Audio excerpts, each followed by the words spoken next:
তাদের সমস্যাটা কোথায়, সেখানেও তারা আলাদা একটা লেবাস লাগিয়েছে আপনি দেখেন।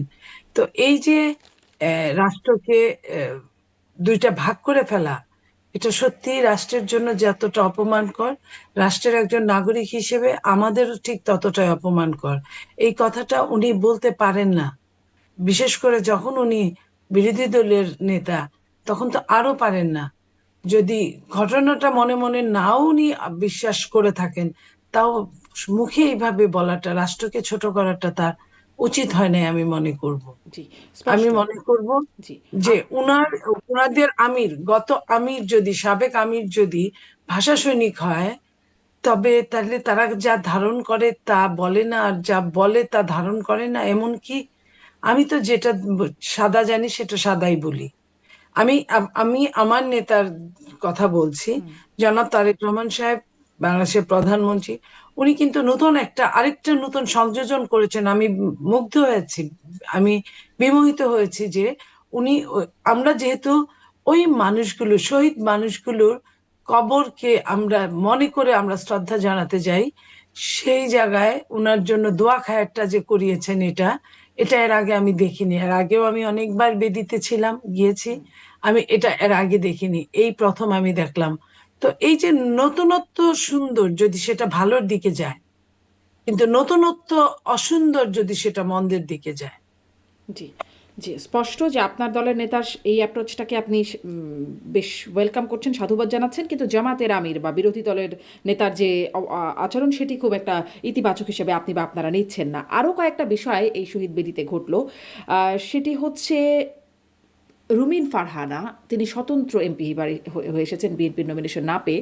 তিনি যখন গেলেন তখন বিএনপির কর্মীরা, নেতাকর্মীরা তার উপর একরকম হামলে পড়লো, আক্রমণ করলো, তাকে ভুয়া ভুয়া স্লোগান দিল, তার পুষ্পস্তবকটা ছিঁড়ে ফেলা হলো এবং তিনি ফুল দিতে পারলেন না। এবং এটির জন্য সরাসরি তিনি বিএনপি নেতাকর্মীদের দাবি মানে অভিযুক্ত করেছেন এবং তিনি বলেছেন যে 17 বছর পর এই বিএনপি নেতাকর্মীদেরকে যদি নিয়ন্ত্রণ করা না যায় তাহলে এটি বিপজ্জনক, এরকম একটা বক্তব্য তিনি দিয়েছেন। মানে এটিকেও আপনারা কিভাবে দেখেন? দেখেন, এটা যে যে ঘটনাটা দেখলাম সেটা দুঃখজনক, যেটা দেখলাম। তবে এটাও ঠিক যে অবশ্যই বিএনপি নেতারা, আমার ধারণা যে তারা দেখলে তাদের নজরে গোচরীভূত হলে অবশ্যই এটার বিচার হবে, বিচার করা উচিত। কারণ এই দেশের প্রত্যেকটা নাগরিক তার নিরাপত্তা পাওয়ার অধিকার রাখে, এবং যদি আমার মতের সাথে নাও মিলে, তবুও সে তার নিরাপত্তা, তার চলাফেরা, তার বলায় সে স্বাধীনতা পায়। সেই হিসেবে আমি বলবো এটা তার স্বাধীনতাকে খর্ব করা হয়েছে, যে বা যারাই করুক, আমি জানি না কারা করেছে। আপনি বলছেন নজরে আসলে অবশ্যই বিচার করা হবে, কিন্তু নজরে আসবে তো? সবার নজরে আমাদের ইতিমধ্যে চলে এসছে বিষয়টা। হ্যাঁ, এখন ওনারা তো অনেক ব্যস্ত, নতুন সরকার গঠন হলো, নতুন সরকার এখনো দৌড়ের উপর আছে, এখনো বুঝে নিতে পারেন নাই। তার মধ্যে রোজা পড়ে গেছে, রোজার একটা চাপ সিরিয়াস আছে। তারপরে একটা উম, এই যে আপনার 21শে ফেব্রুয়ারির, এইটাও একটা চাপ থাকেই তো। রাষ্ট্র যখন অস্থিতিশীল তখন তো সবকিছুই একটা চাপ ব্যাপার থাকে। তো যদি নজরীভূত হয়, আমার মনে হয় এটার বিচার হবে। এরকম নানান চাপের অজুহাতেই কিন্তু একসময় মবও চলেছে যে এমনিতেই রাষ্ট্রের একটা অস্থিতিশীল অবস্থা, নানান রকম বাস্তবতা আছে, মানুষের ক্ষোভ আছে, একটা মানে রাষ্ট্র একটা চাপের মধ্যেই আছে, ফলে মবকে নিয়ন্ত্রণ করা যাচ্ছে না। সেটিরই আর একটা ভার্সন হয়ে যাচ্ছে না তো, হয়ে যাবে না তো, মানে রাষ্ট্র সময় পাবে না বলে? দেখেন, যদি আপনার আইনের শাসন আপনার কায়েম হয়, যেটা মাননীয় প্রধানমন্ত্রী বলেছেন যে আমরা আইনের শাসন কায়েম করব। তো আইনের শাসন যদি কায়েম হয়, এই মব বেশিক্ষণ টিকতে পারবে না। আর যদি তার হ্যান্ডস গুলো, তার সদিচ্ছার কোনো অভাব নাই, তার হ্যান্ডস গুলো যদি সঠিকভাবে কাজ করতে না পারেন বা সঠিকভাবে কাজ না করেন। আরেকটা জিনিস আপনি নিশ্চয়ই ভুলে যান নাই, যে গুপ্ত সুপ্ত নিয়ে যে কথা হয়েছে, আমাদের নেতা জনাব তারেক রহমান উনি নিজেই একটা মিটিং এ উনি বলেছেন আঙ্গুল তুলে, এই ভাষণের সময়, বক্তব্যের সময় যারা কথা বলবে তারা গুপ্ত। তো এই তুমি গুপ্ত। তো এই যে দুষ্টুমি হোক, যেটাই হোক, না থাকলে তো বলে না। কারণ আওয়ামী লীগ থেকে গাদা গাদা কারি কারি বের হয়েছে গুপ্ত। সেই হিসেবে আমি জানি না যারা এই কাজগুলো করার চেষ্টা করছে তারা সত্যিকার অর্থে এই দলকে ধারণ করেন কিনা, লালন করেন কিনা। হুম, মানে এই কথাটা না একটু আওয়ামী লীগের সেই আমলের কথার মতো, কারণ আওয়ামী লীগকে তখন যখন বলা হতো আপনারা এটা করছেন, তখন ওরা তখনই সাথে সাথে শুনতাম ওরা নাকি বিএনপি থেকে আসছে, বা তারা অন্য দল থেকে কাওয়া হাইব্রিড ফার্মের মুরগি ইত্যাদি নানান রকম তত্ত্ব শুনতাম। এখন যখন মানে বিএনপি নেতাকর্মীদের বিরুদ্ধে অভিযোগ করছে, আমরা কি ওরকমই কিছু শুনবো সামনের দিনগুলোতে? না না না, আপনি এটা শুনবেন না বলেই কিন্তু সবকিছুতেই ব্যতিক্রম ধর্মী ব্যবস্থা আপনার নিশ্চয়ই চোখে পড়ছে। যেটা হলো মাননীয় প্রধানমন্ত্রী, উনি ওনার আহ, যে বহরের গাড়ি উনি বাতিল করে দিয়েছেন। হুম। কোথায় 30-40টা গাড়ি থাকে, সেখানে 4টা গাড়ি, তার মধ্যে উনি ওনার নিজের গাড়িতে চড়ে উনি কাজ করছেন, নিজের তেল খরচ করে কাজ করছেন। উনি গাড়ি নিবেন না এমপিরা এবং প্লট নিবেন না এমপিরা, এই ঘোষণা দিয়েছেন। উনি কিন্তু এটা ইস্তেহারও দেন নাই, নির্বাচনের আগেও বলেন নাই। নির্বাচনের আগে জামাত বলেছে এই কথাটা, বাট আমরা বললে মনে হতো যে আমরা বলার জন্যই বলছি। বাট আমরা কিন্তু প্রমাণ করে দিচ্ছি যে আমরা অনেক দূরে সরে আসতে পারি, নিজস্ব হিস্সাটাকেও বাদ দিতে পারি প্রয়োজনে। তো সেই জায়গা থেকে আমি বলতে চাই যে আহ একটু ধৈর্য ধরেন। জি। প্রথম 2-4 দিন, আসলে 100 দিন তো হানিমুন পিরিয়ড থাকে, একটা জিনিস বুঝে উঠতেও বেশ সময় লাগে। সেই সময়টা আপনি দিয়ে দেখেন। হুম। যদি না পারে তাহলে তো আপনারাও সমালোচনার মুখ তো আর বন্ধ থাকবে না, নিশ্চয়ই, নিশ্চয়ই। বুঝে উঠতে দেদারসে খুব হতে সময় থাকবে যেন না। না লাগে এজন্যই অভিজ্ঞ দলকে হয়তো মানুষ বেছে নিয়েছে। আচ্ছা, একটু আগাই যে নিশ্চয়ই মানে আম ওই কথাটার সাথে মিল পেলাম বলে আমি আসলে জিজ্ঞাসা করছিলাম। আবার সব আওয়ামী লীগের ঘাড়ে দোষ চাপিয়ে মানে এই বিষয়গুলো নজরআন্দাজ হয়ে যাবে না তো? আপনি বললেন আচ্ছা সময় দিয়ে দেখা যাক কি হয়, আসলে নজরে আসে কিনা। আপনি বলছিলেন যে নতুনত্ব, তারেক রহমানের এই বিষয়গুলো আসলে প্রশংসিত হচ্ছে। কিন্তু আপনাদের মন্ত্রীদের আরো কিছু কথন যেটি নিয়ে আলোচনা, বিশেষ করে সমালোচনাই হচ্ছে। যেমন আপনি আইনের শাসন বলছেন, আইনের সংজ্ঞাটাই আবার পরিবর্তন হয়ে যাবে না তো, বা অপরাধের সংজ্ঞাটাই পরিবর্তন হয়ে যাবে না তো, যখন সড়ক পরিবহন মন্ত্রী বলছেন যে সমঝোতার ভিত্তিতে টাকা নেওয়া হলে সেটি চাঁদাবাজি নয়, মানে একটা নতুন ফর্মুলা, নতুন সংজ্ঞা আসবে না তো? এটা নিয়ে কিন্তু অনেক সমালোচনা আলোচনা হয়েছে, আপনি নিশ্চয়ই শুনেছেন। ধরেন মার্কেটগুলোতে, নিউ মার্কেট বা অন্যান্য জায়গায় যে হকাররা কাজ করেন তারাও পুলিশকে চাঁদা দেন, ওখানেও একটা সমঝোতা থাকে যে আমি ব্যবসাটা নিরাপদে করবো এই জন্য তোমাকে চাঁদা দিচ্ছি। মানে সবই তো সমঝোতার ভিত্তিতে হয়, তাহলে এগুলো সব জায়েজ হয়ে যাচ্ছে?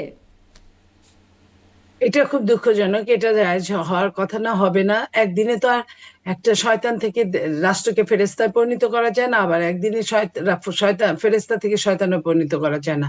এটার জন্য সময় দিতে হবে। আরেকটা জিনিস হলো যে আপা, আহ আমার মনে হয় সড়ক মন্ত্রী যেটা বলেছেন সেটা উনি ওইভাবে বলতে চান না। উনি নিজেদের মধ্যে যে চাঁদার একটা ব্যাপার থাকে, ধরেন আমি আপনি সহ 5জন মহিলা একজন উইমেন এম্পাওয়ারমেন্টের একটা প্রোগ্রামের ব্যবস্থা করলাম বা একটা কমিটি করলাম। সেখানে আমাদের মান্থলি কাজ করতে হয়, আমাদের সেমিনার মিটিং থেকে শুরু করে আমাদের লেখালেখি, আমাদের একটা অফিস রুম, এইসবের জন্য কিন্তু অর্থের দরকার। সেই অর্থটা বাইরে থেকে আনতে গেলে কিন্তু বড় চাঁদা মনে হবে। কিন্তু আমরা 5জন যদি থাকি, 5জনের যদি একটা টাকা সমঝোতার ভিত্তিতে যদি আমরা চেয়ে যে একটা ফান্ড করলাম, ফান্ড করে ওই ফান্ড থেকে খরচ হলো, ফান্ড তো লাগবেই, যেভাবেই হোক না কেন ফান্ড লাগবে। উনি হয়তো বুঝাতে চেয়েছিলেন যে নিজেদের সড়কের যে কাজগুলো, সেই কাজগুলোর জন্য ফান্ড, উনি হয়তো বা ওই চাঁদার দিকে জানি নাই। উনি কিন্তু এটাও বলেন নাই যে চাঁদা হয় না, এখানে একদমই হয় না, হুম। তা বলেন নাই। উনি বলেছেন যে আলোচনার ভিত্তিতে যেটা হয়, আলোচনার ভিত্তিতে আমি সংগঠনকে বুঝাই। সংগঠন, আমি একটা দল করি, আমি দলে কিন্তু 2 টাকা হলেও কিন্তু আমি চাঁদা দিই। আমার মান্থলি একটা টাকা আমার দিতে হয় ওখানে। তো সেইখানে নইলে ওই দলটা চলবে কিভাবে?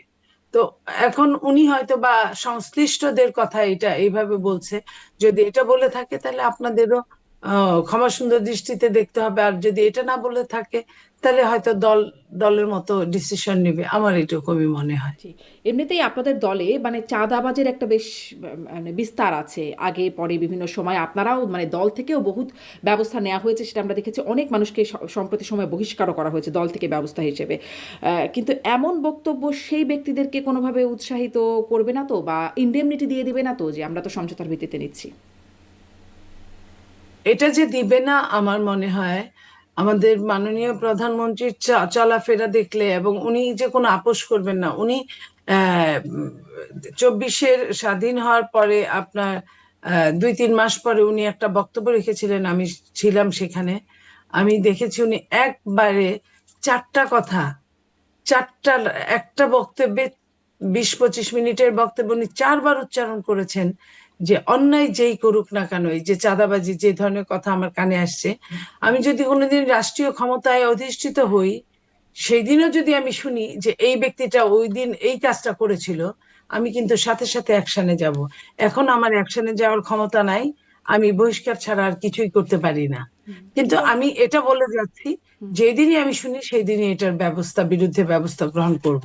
তো সেইখান থেকে মনে হয় উনি যদি ঠিক থাকেন এবং সবকিছু যদি বুঝে শুনে নেন, তাহলে আমার মনে হয় যে এই রাষ্ট্রটা ভালোর এই দিকেই বার্তার কথা প্রবাহিত আপনি হবে। বলছেন, কিন্তু যখন আমি বললাম যে রুমিন ফারহানার উপর যে হামলা করে ওঠা বা আক্রমণাত্মক অবস্থায় চলে যাওয়া, সেটি আবার আপনি বলছেন যে তখন সময় দিতে হবে, কেবল তো নিলেন, মানে বিষয়টা একটু সাংঘর্ষিক মনে হচ্ছে না, যে সময় লাগবে আপনাদের, নাকি যে আপনারা সাথে সাথে ব্যবস্থা নেবেন? ক্ষমতায় এসেছে বিএনপি, এবং বিএনপি একটা অভিজ্ঞ দল, সাথে সাথে ব্যবস্থা নেওয়ার মতো অবস্থায় বিএনপি এখনই আছে। সাথে সাথে ব্যবস্থা নেওয়ার জন্য তো আপনাকে একটা সময় দিতে হবে। আমি চেয়ারেই বসলাম না, অনেকের কিন্তু রুম বন্টন হয় নাই, রুম পায় নাই, অনেক মন্ত্রীরা বা উপদেষ্টারা ওনাদের রুম রেডি করা হয় নাই। তো সেইখানে আপনার একটা জায়গার নিজের শত ব্যস্ততা সমস্যা থাকলে কেউ কেউ বাড়িঘর চেঞ্জ করতেছে, এই এই সবকিছু মিলে একটা দায়িত্ব নেওয়ার আগে সরকারের কি কি করে গিয়েছিল এগুলা টাচের মধ্যে না থাকলে, স্টাডির মধ্যে না থাকলে কিন্তু হবে না। তো সেইখানে এই টাইমটুকু আপনাদেরকে অবশ্যই আমি মনে করছি দিতে হবে। যদি আপনি দেখেন 3 মাস 4 মাস গেছে, এটা আরো বাড়ছেই বাড়ছে, এই আপনি টাইমটুকু কত নিশ্চয়ই আমাকে হতে পারে ক্ষমা করে নীলোফার কথা চৌধুরী মনি? বলবেন না। এই টাইমটুকু কত হতে পারে যৌক্তিকভাবে? আমি মিনিমাম বলি, আমি 100 দিন তো আপনার হানিমুন পিরিয়ড, এটা ওয়ার্ল্ড ওয়াইডই বলা হয় এবং বাংলাদেশে এটা বলার অপেক্ষা রাখে না, সবাই তাই বলেছে। তো 100 দিন মানে তো 3 মাস 3.5 মাস, এটা আপনাকে টাইম দিতে হবে। আর 6 মাস মানে হওয়ার তার আগে মানে কি আমরা এই যখন 100 একটা, দিনে আমরা খুব ভালো আইন শৃঙ্খলা পরিস্থিতি, খুব ভালো না, মানে এটা আশা আমি করতে আমি পারবো না? বলি, আমরা যখন একটা ব্যবসায়িক প্রতিষ্ঠান খুলি, আমাদের অনেক খরচ হয়ে যায়, মূলধন অনেক যায়। সেই মূলধন কি আমরা প্রথম 2-3 মাসে ফেরত পাই না। প্রথম কিন্তু 2 বছর 3 বছর আপৎকালীন হিসেবে ধরা হয়। সমান সমান আসলেই খুশি হয় ব্যবসায়ীরা যে হ্যাঁ আমি লাভ্যাংশের মধ্যে আছি। কারণ তার ওই মূলধনের ওইখানে যেতে যেতে যেতে যেতে তার 6 মাস 1 বছর 2 বছর লেগে যাবে। ঠিক তেমনি বিএনপির কথাও আমি বলছি, যে প্রথম যেদিন দায়িত্ব নিয়েছেন সেই দিনই যে সব পারবে, নট নেসেসারিলি। আপনারা দেখেন আমাদের প্রধানমন্ত্রী মাননীয়, উনি কিন্তু আজকে শনিবার বন্ধের দিন, জাতীয় ছুটি আজকে, তারপরেও আমি শুনলাম যে উনি অফিস করছেন। তো এই যে আপনি বলেন একটা বন্ধের দিনে উনি অফিস করছেন, তো এটা কি আপনাকে আন্দোলিত করে না? এটা কি আপনাকে জি, টাচ নিশ্চয়ই, করে না? নিশ্চয়ই। তো সেইখানে যে মানুষটা আপনার প্রটোকল লঙ্ঘন করলো, প্রটোকল পজিটিভ লঙ্ঘন করলেন, যেমন ধরেন আপনার গাড়ি বাদ দিলেন, রাস্তার আপনার জ্যাম জট বাদ দিলেন, উনি সচিবালয় উনার কাছে অফিসে আছে এটা বাদ দিয়ে উনি সচিবালয়ে হুম। যাবেন বলে ঘোষণা দিলেন যে এতগুলো মানুষ আসলে, এতগুলো গাড়ি আসলে এতগুলো জ্যাম হবে, তার চেয়ে আমি একাই যাব। এই যে এই জিনিসগুলা, ছোট ছোট কাজগুলো, এগুলা কি আপনাকে আমাকে মহৎ করে না? নিশ্চয়ই। এই বিষয়গুলো তো পজিটিভ। এগুলো তো মানে তারেক রহমানের এই সিদ্ধান্তগুলো প্রশংসিত হচ্ছে। সাথে, সাথে যেই বিষয়গুলোর শঙ্কার জায়গা আছে বা যেই বিষয়গুলোতে এখনো নজরে আসে নাই বলে দেখা যাচ্ছে বা ব্যবস্থা হয় নাই বলে দেখা যাচ্ছে, সেগুলোর বিষয়গুলোই আপনাকে প্রশ্ন করছিলাম। আচ্ছা, আমি আরও কিছু মন্ত্রী কথনে যাই। সংস্কৃতি মন্ত্রী নিতাই রায়চৌধুরী, তিনি একমাত্র না, আরেকজন আছেন পার্বত্য চট্টগ্রাম বিষয়ক হিন্দু মন্ত্রিসভার সদস্য। তিনি বলছেন যে আম মানে লতা মঙ্গেশকর, সোনু নিগম, নেহা কাক্কার এরকম শিল্পী তৈরি করতে চাই বাংলাদেশে আর কি, এরকম শিল্পী তৈরি করার কথা বলছেন। আমরা তো এতদিন খুব ভারতীয় আধিপত্যবাদের বিরোধিতার কথা শুনলাম। আমরা বিএনপির কাছ থেকে ভারতীয় পণ্য বর্জনের একটা সময় একটা আন্দোলন দেখেছি। এখন সেই ভারতীয় শিল্পীদের মতোই একদম, মানে তারাই আমাদের জন্য অনুকরণীয় এক।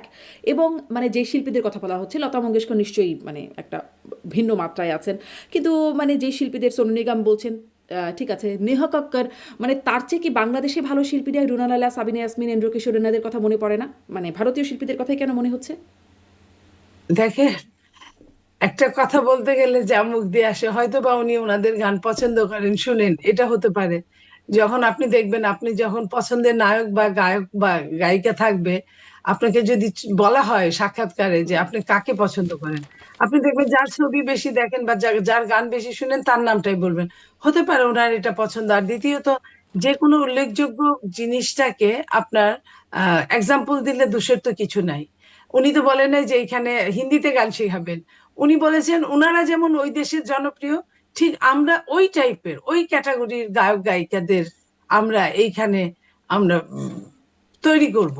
তো উনি তৈরি করার সময় আবেগে বোধহয় ভুলে গিয়েছিলেন যে আমাদের দেশের রুনা লায়লাকে নেওয়ার জন্য পাশের দেশ অনেক চেষ্টা করেছিলেন। আমাদের দেশে সাবিনা ইয়াসমিন থেকে শুরু করে অনেক শিল্পী আছেন যে ওই যে আপনার কি মোহাম্মদ রাফি, হুম। হ্যাঁ, ওনাদের গান কিন্তু ইন্ডিয়াতে খুব চলে। তা তো এই এই যে এটা কিন্তু উনি বলতে পারতেন, বাট ওনার হয়তো ওই টাইমটাই মনে আসে নাই। হুম। সবকিছুকে আমরা তো কঠিন করে না দেখি, একটু লঘু করে দেখি, সমস্যা কি? মানে যখন যদি ধরেন আপনার যদি যদি ধরেন পাকিস্তানের নাম বলতো, হুম। পাকিস্তানের যদি কোনো নায়ক গায়িকার নাম বলতো, তাহলে কিন্তু ওইটা নিয়ে আরেক কথা হতো যে বিএনপি মানে পাকিস্তান, এইটা উনি বলেছেন ইন্ডিয়ার কথা, সেটাও আপনারা অন্যভাবে নিলেন। আমি মনে করবো এগুলা ছোট ছোট সিলি ঘটনা, এগুলা আমরা উজ্জ্বল করি। মানে ধরেন এইরকম ঘটনা যদি ধরেন আওয়ামী লীগ সরকারের কেউ বলতো, আপনারা কি খুব সিলিভাবে ইগনোর করতেন নাকি সমালোচনার মধ্যে আনতেন? আমরা দেখেন, আমরা তো ওই ঘটনাকে সমালোচনায় নিয়ে এসেছি যে ভারতের সাথে বাংলাদেশের সম্পর্ক স্বামী স্ত্রীর মতো। এটাও না এত হয় মুখ ফসকে জঘন্যতম, বলে ফেলেছেন, এরকম তো বলতেই পারেন। হ্যাঁ, হ্যাঁ। তো মুখ ফসকে বলার জন্য তো তার জেল ফাঁসি হয় নাই। হুম। আমরা না হয় আপনাদের সঙ্গে টকশোতেই বলেছি, আজকেও বললাম।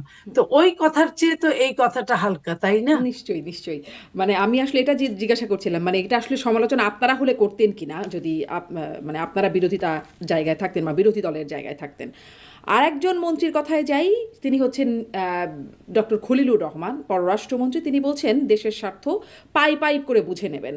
মানে যাকে দেশবিরোধী চুক্তির জন্য বিএনপি অভিযোগ করলো যে করিডোর চুক্তি করছে সেটি দেশের স্বার্থ বিরোধী, দেশকে যুদ্ধক্ষেত্র বানাতে চান তিনি, এই অভিযোগ করলেন বিএনপির ঝানু নেতা সালাউদ্দিন আহমেদ, যিনি বর্তমান স্বরাষ্ট্রমন্ত্রী। এবং তিনি এখন বলছেন পাই পাই করে দেশের স্বার্থ বুঝে নেবেন। আপনারা আস্থা রাখতে পারেন তো? আপনারাই তো আসলে আস্থা রাখেন নাই, তার পদত্যাগ চেয়েছিলেন ইউনূস সরকারের আমলে। দেখেন, আস্থা অনাস্থার কথাটা পরে, আমি একটা জিনিস আমার কাছে মনে হয়েছে, আমি পরে মিলিয়েছি। আমিও কিন্তু তার অনেক আপনার সমালোচনা করেছি, করিনি তা না। এখনো আমি স্ট্যান্স পেলে সমালোচনা করতে পিছপা হব না। কিন্তু আমার মনে হয়েছে এই নির্বাচনটার আগে উনি কিন্তু অনেক দৌড়ঝাঁপ করেছেন, একবার আমেরিকা গিয়েছেন, একবার ইন্ডিয়া গিয়েছেন। আমরা নিজের মতো করে অনেক অনেক করে আমরা গল্পের প্লট বানিয়েছি, আমরা বলেছি।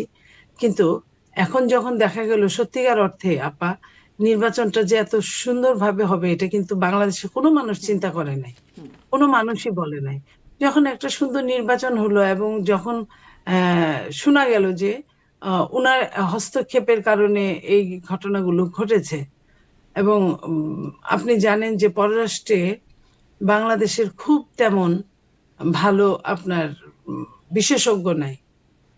তো যদি একটা আপনাদের বিশেষজ্ঞ এত পাওয়া বড় যায় না, দল, একজন বিশেষজ্ঞ নাই পররাষ্ট্রে? আমি আমি আপনাকে বিশেষ, ওই যে অনেক সময় আছে না যে দেখা হয় নাই চক্ষু মেলিয়া, হুম। ঘর হতে শুধু দুই পা ফেলিয়া, একটি ধানের শীষের উপর একটি শিশির বিন্দু। তো অনেকটা আছে, অনেকেই আছে হয়তোবা আহ এত কাছে যে বুঝাই যায় না যে উনি আছেন কিনা।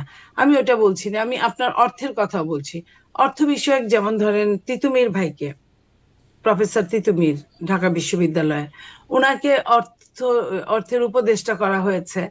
তো উনি তো, আর যাই হোক, আমি জানি যতটা বিএনপির লোক না, কিংবা ডাক্তার জাহিদ বিএনপির লোক না। তারপরেও নেওয়া হয়েছে যেহেতু জনাব তারেক রহমান সাহেব বলেছিলেন যে একটা জাতীয় সরকার গঠন করবেন সবাইকে নিয়ে, সব দল নিয়ে, দল মতের মানুষদেরকে নিয়ে।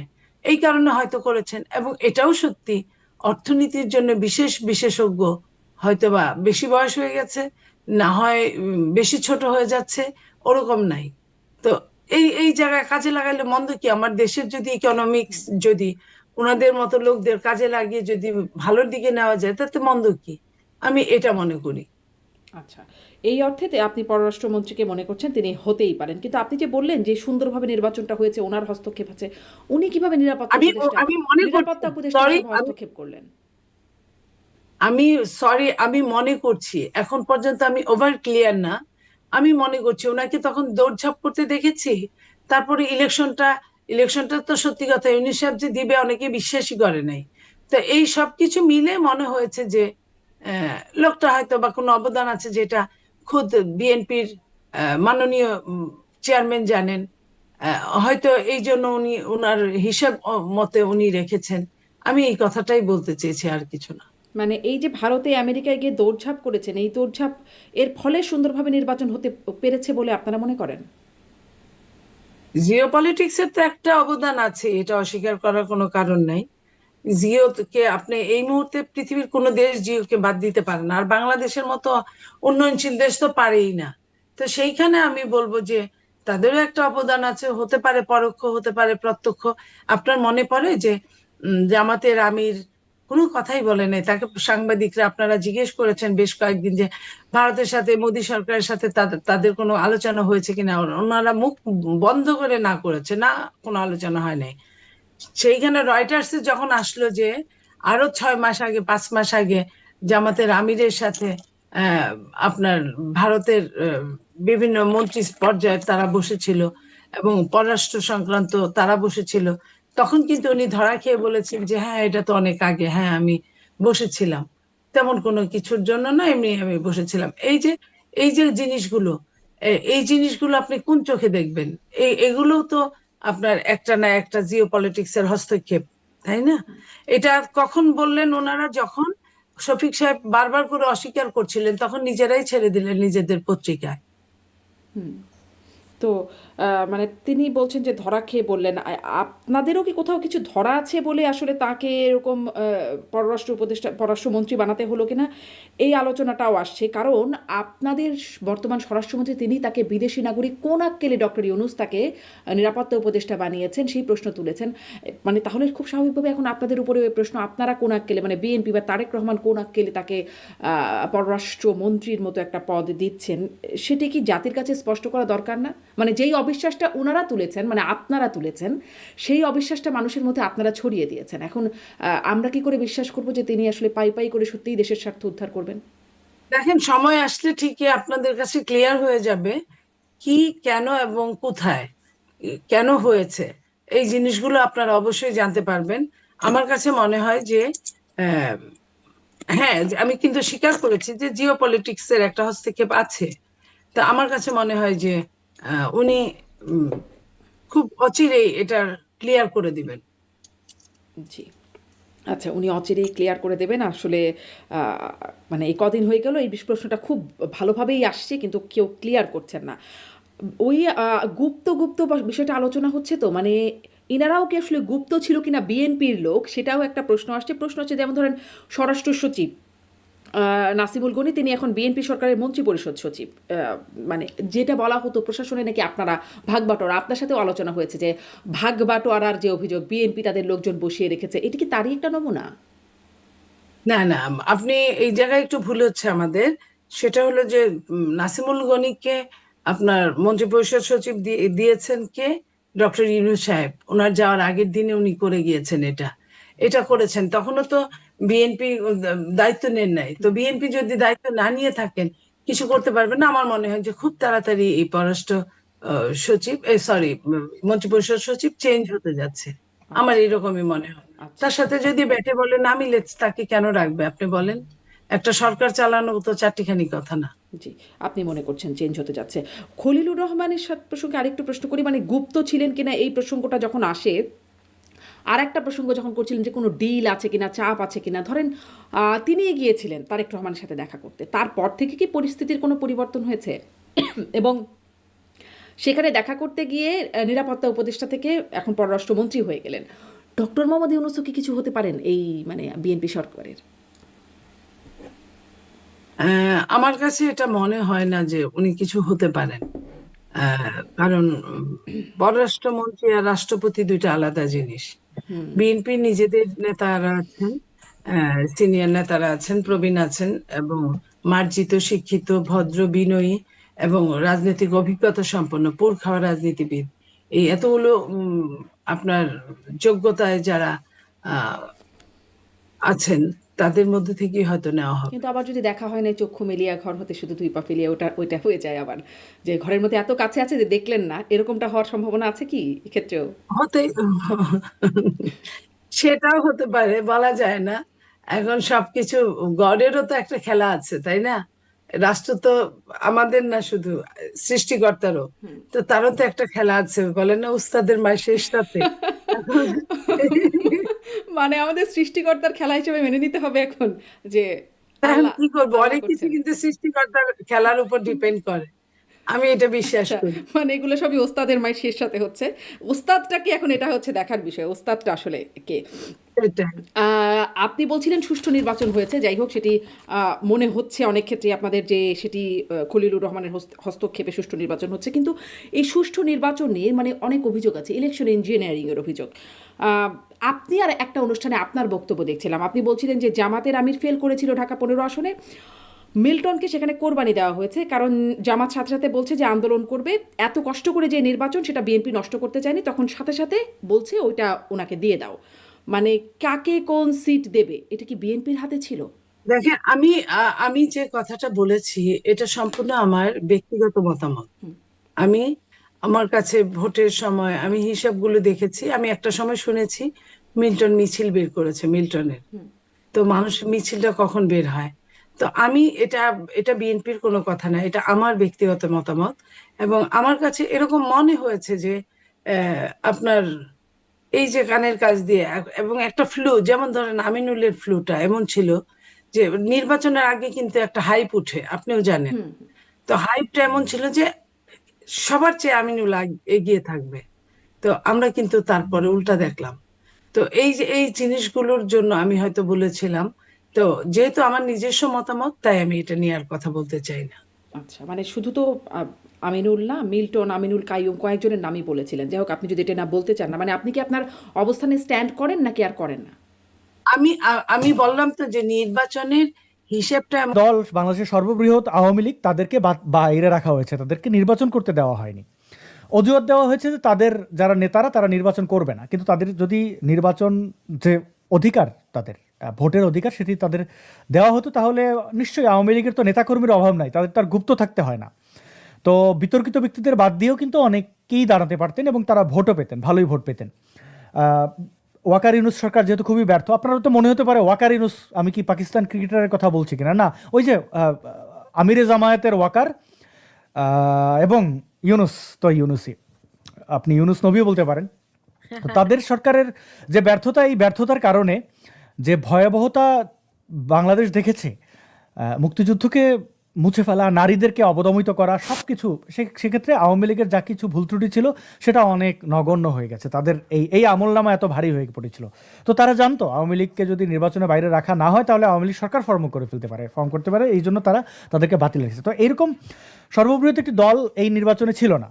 এরপর তারেক জিয়া যাদেরকে নিয়ে নির্বাচনটা করলেন, সেটাও তো সুষ্ঠুভাবে করতে পারলেন না। ভোটের আগের দিন ব্যালট পেপার ছিনতাই, চুরি, বাটপাড়ি, সিলমারা, হাজারো ভিডিও ফুটেজ। আওয়ামী লীগের সময় বলা হয়েছিল রাতের ভোট, কিন্তু সেটা একটা বিবিসির ফুটেজ বা দাবি করা ছাড়া আর কোনো প্রমাণ কিন্তু আমরা পাইনি, কিন্তু এখানে তো হাজারো প্রমাণ। তো এই ইলেকশনটা কিভাবে বৈধ হবে? আর তারেক জিয়া কোনোভাবেই এই দেশ চালাতে পারবে না, কারণ ইউনুস যে পরিমাণে বাংলাদেশকে বিক্রি করে দিয়ে গেছে, অর্থনীতি পঙ্গু করে দিয়ে গেছে, সব কয়টা সেক্টর ধ্বংস করে দিয়েছে। আমরা দৃশ্যমান দেখি ক্রিকেটে বাংলাদেশ মানে আন্তর্জাতিক স্বীকৃতি পাওয়ার পর থেকে এই প্রথম খেললো না পাকিস্তানের দিকে তাকিয়ে বা তাদের ইগো। এর মধ্যে কয়েকটা মন্ত্রী তো বলেছেই, মানে সকল মন্ত্রী, উপদেষ্টারা, যে ক্রিকেট হচ্ছে যে অন্য একটা দেশের হেজিমনি। তো আরও শিক্ষা থেকে শুরু করে সর্বস্তর ধ্বংস করে দিয়ে গেছে ইউনুস। এটা মানে পুনরায় ফিরিয়ে আনার মতো অর্থনৈতিক ব্যাকআপ, সামাজিক নিরাপত্তা কোনো কিছুই তারেকের হাতে নেই। যে তারেকের মন্ত্রিসভার অন্যতম একজন ব্যক্তি মির্জা ফখরুল ইসলাম আলমগীর বলছেন যে জুলাই জঙ্গিদের মতো কথাবার্তা, যে তাদেরকে কোনো ব্যাপার মানে ইনডেমনিটিটাকেই তারা বৈধতা রাখার চেষ্টা করেছে। তার মানে কি? তার মানে পুলিশ ফাংশন করবে না, পুলিশ তার সহকর্মীদের হত্যার ঘটনা ভুলে যাবে না, অসম্ভব এটি। পুলিশ কথা না শুনলে সে রাষ্ট্র কিভাবে চালাবে? সুতরাং খুব শীঘ্রই আমার মনে হয় আরেকটি নির্বাচনের আয়োজন হবে এবং সেখানে আওয়ামী লীগকে অন্তর্ভুক্ত করেই নির্বাচনটা করতে হবে। তারেকের ব্যর্থতার সময় চলে এসেছে বলে মনে হয়। খুব যদি মিরাকল কিছু সে দেখাতে না পারে তাহলে এই সরকার খুব বেশি দিন টিকছে না বলে আমার মনে হয়। তারা তো মাত্র শুরু করলো, এত বড় একটা কমেন্ট এত আর্লি করে ফেললেন। হ্যাঁ, তারেক জিয়া 12 তারিখ বলল, মানে 9 তারিখ 9 ফেব্রুয়ারি, যে এই বাংলাদেশ সবার, এই বাংলাদেশে আস্তিক নাস্তিক সংশয়বাদী পাহাড়ে বা সমতলে বা হিন্দু বৌদ্ধ খ্রিস্টান মুসলিম সবাই সমান অধিকার পাবে। 18 তারিখের একই তার জাতির উদ্দেশ্যে প্রথম ভাষণে সে এই জায়গাটা বাদ দিয়ে দিয়েছে, আস্তিক নাস্তিক সংশয়বাদী বাদ দিয়ে দিয়েছে।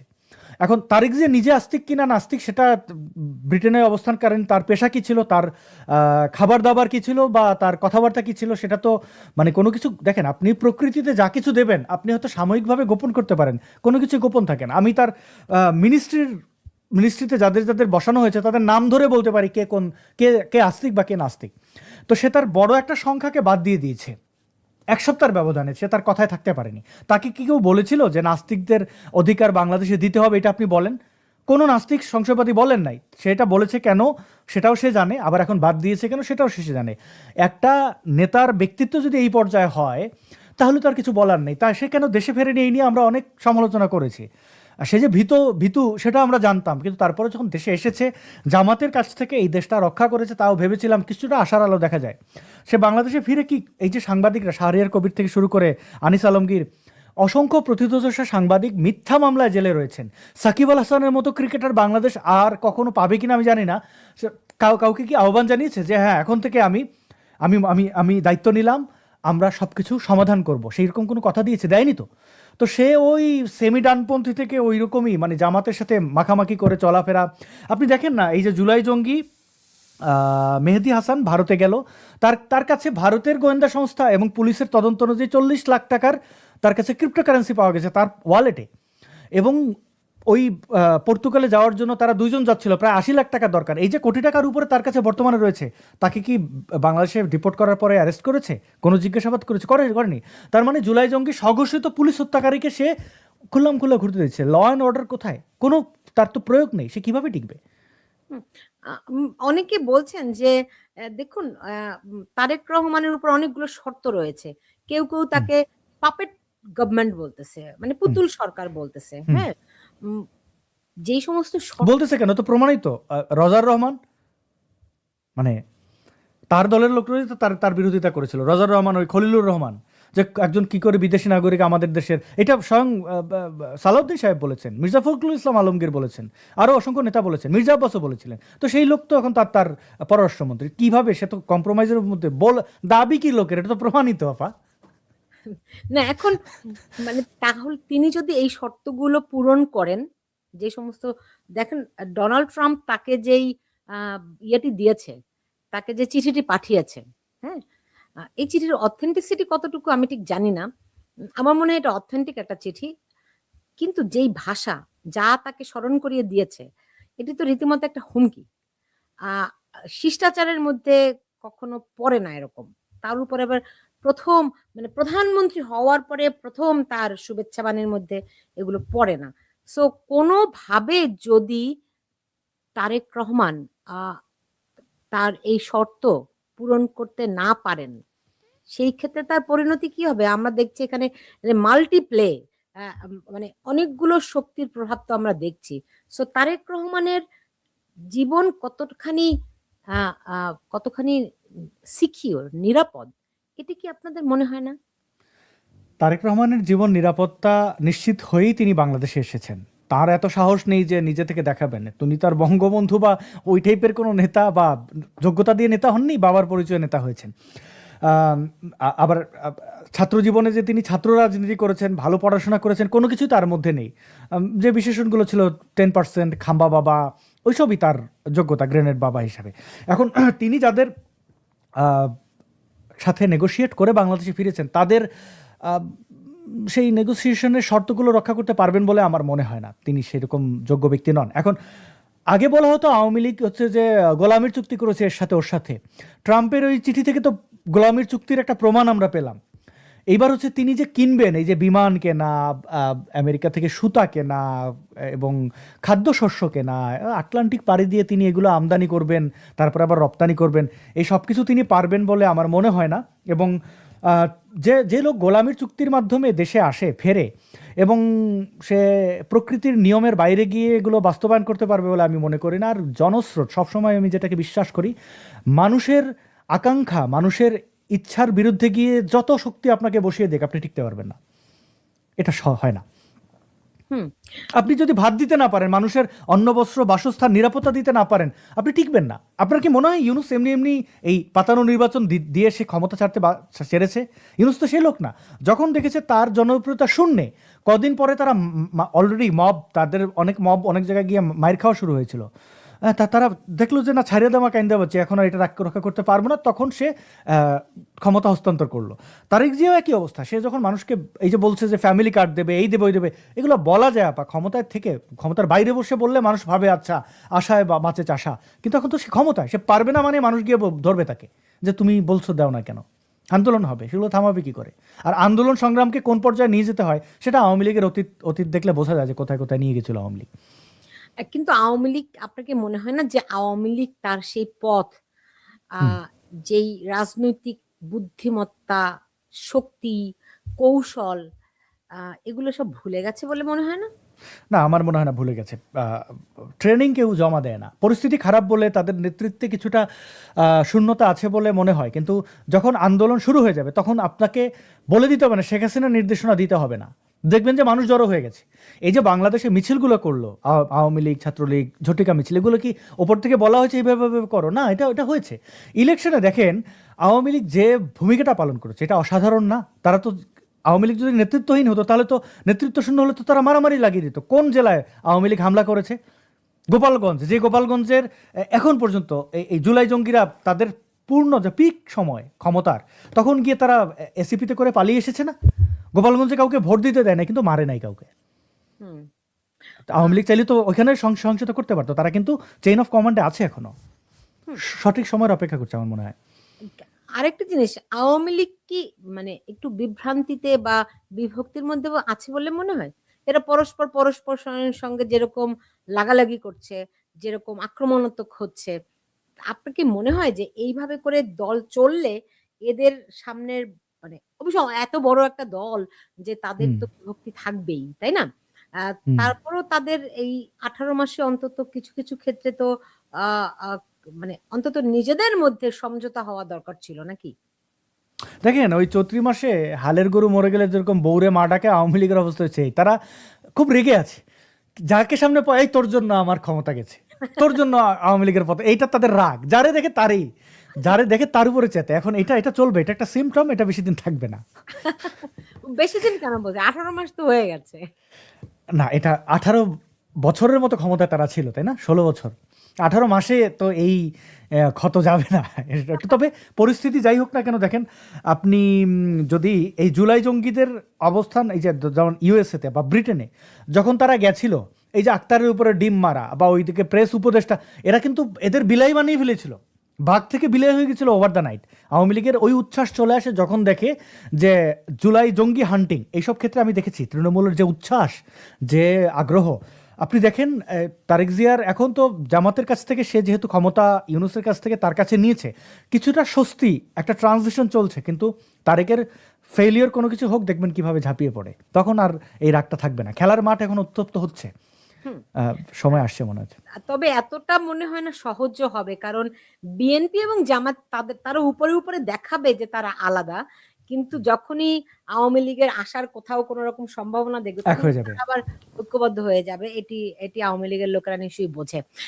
কিন্তু আরেকটি বিষয় আপনি দেখুন যে আমি বলি কি, তারেক রহমান দেশে ফেরেছেন 3 জন প্রধানমন্ত্রী নিয়ে।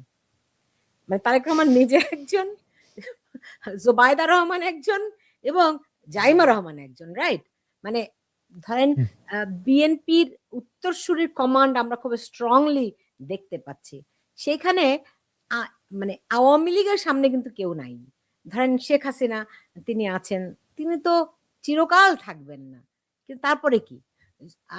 সজীব ওয়াজেদ জয়, তিনি কি রাজনীতিতে আসবেন? তিনি সর্বশেষ তিনি তার সাক্ষাৎকারটি দেখেছিলাম, সেখানে তিনি বলেছেন যে তার এরকম কোনো অ্যাম্বিশন নাই। তিনি চাইলে মেলা আগেই প্রধানমন্ত্রী হতে পারতেন। তার সেরকম কোনো অ্যাম্বিশন নাই। ফলে ধরে নিচ্ছি তিনি রাজনীতিতে আসতে চান না। সায়েমা ওয়াজেদ পুতুল, উম, আমি শুনতে পাই তিনিও রাজনীতিতে আসতে চান না। ওকে, আপনি তো দেখুন, আমরা যদি উপমহাদেশের রাজনীতির ট্রাজেডিটা দেখি, এই রাজনৈতিক পরিবারের সন্তানরা আসলে এই দেশের, মানে আমাদের উপমহাদেশে রাজনীতিতে আসতে চায় না। আপনি ভারতে দেখেন যে সঞ্জয় গান্ধী, রাজীব গান্ধী দুজনই হত্যার শিকার হয়েছেন। রাহুল গান্ধী কিন্তু রাজনীতি বিমুখ ছিলেন মেলা বছর। আহ এমনকি তিনি তার ব্যক্তিগত জীবন শুরু করতে পারেননি এই রাজনীতির কারণে, ভয়ে তারা ট্রমাটাইজড। আহ আপনি যদি পাকিস্তানের দিকে দেখেন, বেনজির ভুট্টো, তার আগে এই রাজনৈতিক পরিবারগুলোর হত্যাকাণ্ড আপনি নিশ্চয়ই খেয়াল করেছেন। ফলে কেইবার এই রাজনীতির মধ্যে আসতে চায়। আমি সজীব ওয়াজেদ জয় কিংবা সাইমা ওয়াজেদ পুতুলকে আমি কোনো দোষারোপের মধ্যে যেতে চাই না, কারণ বরং এটি স্বাভাবিক। আমি হলে কি এই জঙ্গলের মধ্যে কি আসতে চাইতাম? নিশ্চয়ই চাইতাম না। আমি জানি না রাজনৈতিক পরিবারে হলে তারা কি চায় না চায়, কিন্তু আওয়ামী লীগের কি উচিত নয় তাদের আহ উত্তরসূরি ভাবা? তারা কি সেটি ভাবছে? কোথাও কোনো রকম লক্ষণ আলামত কি দেখতে পান? ধন্যবাদ, প্রশ্নটা খুব সুন্দর। এবং সজীব ওয়াজেদ জয়কে আমি আগে পছন্দ করতাম না, মনে হতো যে সে অকর্মা একটা লোক, কিন্তু তার এখনকার রাজনৈতিক প্রজ্ঞা আমাকে মুগ্ধ করে। তিনি বলেছেন সেখানে যে আওয়ামী লীগ গণমানুষের দল, নেতৃত্ব ঠিক করে আওয়ামী লীগের, আসলে আওয়ামী লীগ ঠিক করবে, কোনো পরিবার নয়। তো উত্তরসূরি হওয়া থেকে, এটা তো সত্য, তিনি চাইলে, শেখ হাসিনার অনেক চেষ্টা ছিল তাকে এমপি বানানো, তিনি রাজনীতিতে আসতে চাননি। তারেক জিয়া তার পরিবারের সদস্যদেরকে নিয়ে এসছেন। এটা আমি মনে করি আওয়ামী লীগের, শেখ হাসিনার পরে কেন তার পরিবার থেকে আসতে হবে? পরিবার ছাড়া কি আওয়ামী লীগ হতে পারে না? আবার এই যে আওয়ামী লীগের পরিবার থেকে না আসলে আওয়ামী লীগ আর টিকবে না, এই কথাটা আমার মনে হয় না ঠিক। কারণ 75-এ এই কথাগুলো আমরা আমাদের অগ্রজ যারা, তাদের মুখ থেকে শুনছিলাম যে আওয়ামী লীগ শেষ। 75-এর সময় সবাই বলেছিল প্রকাশ্যে আওয়ামী লীগ আর দাঁড়াতে পারবে না, শেষ। কিন্তু আওয়ামী লীগ কিন্তু সেই অঙ্কুর থেকে আবার দাঁড়িয়েছে। কারণ যতদিন বাংলাদেশ থাকবে ততদিন আওয়ামী লীগ থাকবে, এটা আমি নিশ্চিতভাবে বলতে পারি। নেতৃত্বের জায়গায় আমি মনে করি সজীব ওয়াজেদ জয় আর ভারতের রাহুল গান্ধী, দেখেন বেশি দিন, মানে সজীব ওয়াজেদ জয় যেহেতু দিল্লিতে থেকে পড়াশোনা করেছেন, তার শৈশব কেটেছে বা দক্ষিণ ভারতে থেকে কেরালায় পড়েছেন, এরপরে তিনি হার্ভার্ডে পড়েছেন। তিনি তো দেখেন, একটা সভ্য সুন্দর সমাজে বড় হলে তার পক্ষে বাংলাদেশে গিয়ে রাজনীতি করাটা কঠিন। আমার জন্ম বেড়ে ওঠা, আমার 25 বছর বয়স পর্যন্ত বাংলাদেশে ছিলাম, কিন্তু এখন যদি আপনি আমাকে প্রশ্ন করেন যে আসাদ, তোমাকে একটা এলাকার একজন মেম্বার বানিয়ে দেওয়া হবে বা একজন চেয়ারম্যান বা তোমাকে মানুষ চাইছে, ধরেন আমি বুঝি পাহাড়ি আদিবাসীরা আমাকে খুবই পছন্দ করেন, তারা বললো যে চট্টগ্রামের কোনো একটা জায়গার একটা চেয়ারম্যানের দায়িত্ব তারা আমাকে দিতে চায়, আমি সেখানে দায়িত্ব নেব কিনা? এমপি মন্ত্রী বাদ দিলাম, আমি আমার যোগ্যতা অনুযায়ী একদম নিচে থেকেই বললাম, আমি বলবো না, আমি বাংলাদেশের মানুষকে নিয়ন্ত্রণ করতে আমার সেই স্কিল নাই, কারণ আমাকে কয়েকটা বদমাইশ পালতে হবে এবং তারা অনেক বদমাইশি করবে, সেই দায়িত্ব আমার নিতে হবে, আমি এতে নাই। আমার মনে হয় সজীব ওয়াজেদ জয়ের চিন্তা, তার দেখা, বাংলাদেশ দেখা আরও ব্রড লেভেলে তিনি দেখেছেন, এই রাজনীতি তিনি করতে চান না কেন তার একটা উদাহরণ। তার মানে কি শেখ পরিবারের বাইরে আওয়ামী লীগে কি লোকজন নাই? আমি অসম্ভব মেধাবী অনেক মানুষকে দেখি, এখন তাদের নাম বললে হয়তো সেটা আসলে উচিত হবে না, কিন্তু আওয়ামী লীগ তার নেতৃত্ব খুঁজে নেবে। আওয়ামী লীগ যেভাবে বঙ্গবন্ধু আওয়ামী লীগের যেভাবে নেতৃত্বে সামনে চলে এলেন, তার সমসাময়িক অগ্রজদেরকে টপকে, আমি বলবো না অন্যায়ভাবে টপকে, তার নিজ যোগ্যতায় তিনি যেভাবে সামনে এসেছিলেন।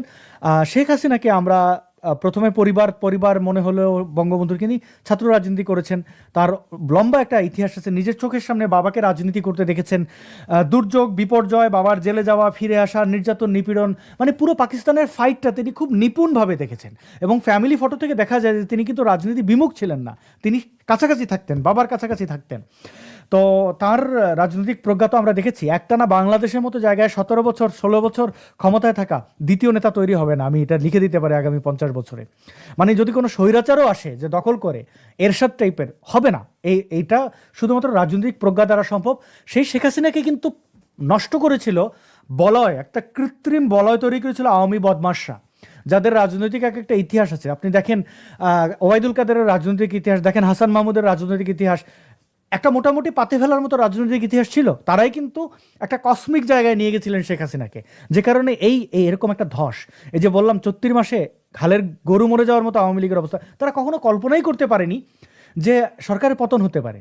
জুলাই শুরুতে মানে এই মাঝামাঝি সময় আবু সাইদ থেকে শুরু করে 25-26 তারিখ পর্যন্ত আমি যখন আওয়ামী লীগের বিভিন্ন লোকের সাথে কথা বলেছি, তাদের কনফিডেন্স লেভেল মানে পারলে আমার স্ক্রিনের বাইরে থেকে একটা থাপ্পড় দেয়, বেটা পোলাপান তুই বুঝোস কি রাজনীতির কিসের ওরা কি করবে, তুই শেখ হাসিনা মানে বঙ্গবন্ধু কন্যাকে চেনো, এরকম একটা ব্যাপার।